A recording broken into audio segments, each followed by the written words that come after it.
रूस और यूक्रेन के बीच युद्ध अब सिर्फ यूक्रेन तक सीमित नहीं रह गया है। हाल ही में रूस ने न केवल यूक्रेन की सीमा में घुसपैठ की, बल्कि उसका असर नाटो देशों तक भी पहुंच गया है। पहले पोलैंड और रोमानिया में रूसी ड्रोन दिखाई दिए और अब एंटोनिया के आसमान में भी रूसी फाइटर जेट्स दिखाई दिए हैं। इन घटनाओं के बाद नाटो देशों में चिंता की लहर दौड़ गई है। रूस से कुछ समझौते की उम्मीद थी, लेकिन अब ये लगातार नाटो देशों को चुनौती दे रहा है। ऐसा लगता है कि पुतिन जानबूझकर नाटो की धैर्य परीक्षा ले रहे हैं। रूस और नाटो के बीच तनाव पुराना है। जब यूक्रेन नाटो का हिस्सा बनने की कोशिश कर रहा था, तब रूस ने इसे अपनी सीमा और सुरक्षा के लिए खतरा माना और उसे निशाना बनाया। हालांकि यूक्रेन को नाटो की सदस्यता नहीं मिली, लेकिन ये देश युद्ध की आग में जल उठा। पोलैंड में हाल ही में अचानक रूसी ड्रोन दिखाई दिए। शुरू में बताया गया कि सिर्फ कुछ ड्रोन थे, लेकिन बाद में पता चला कि ये कुल 19 ड्रोन थे। इसमें से केवल 7 ड्रोन को इंटरसेप्ट किया गया था और 4 को मार गिराया गया था।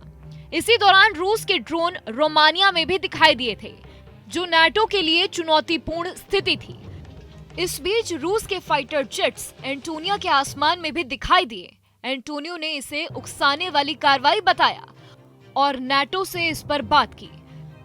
एंटोनिया के विदेश मंत्रालय ने कहा कि मिग 31 जेट बिना अनुमति के 12 मिनट तक फिनलैंड के ऊपर उड़ते रहे।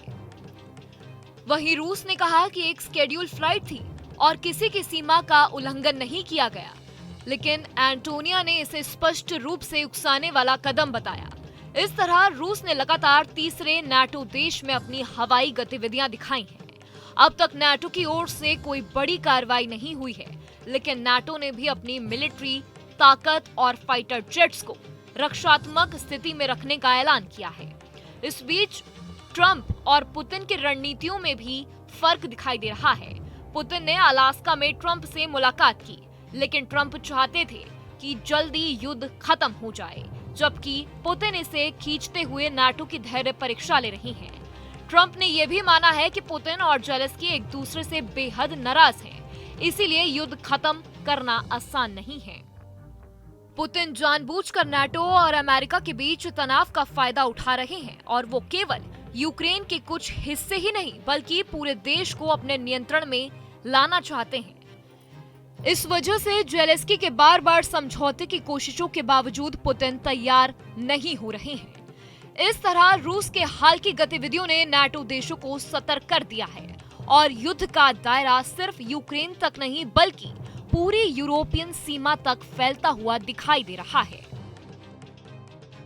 जहाँ भक्ति है हर शब्द में, कथाओं में छुपे हैं दिव्य रहस्य और ज्योतिष देता है जीवन को दिशा। धर्म से जुड़ी हर बातों को जानने के लिए हमारे चैनल स्तुति को सब्सक्राइब करें। चैनल पर जाने के लिए इस लिंक पर क्लिक करें।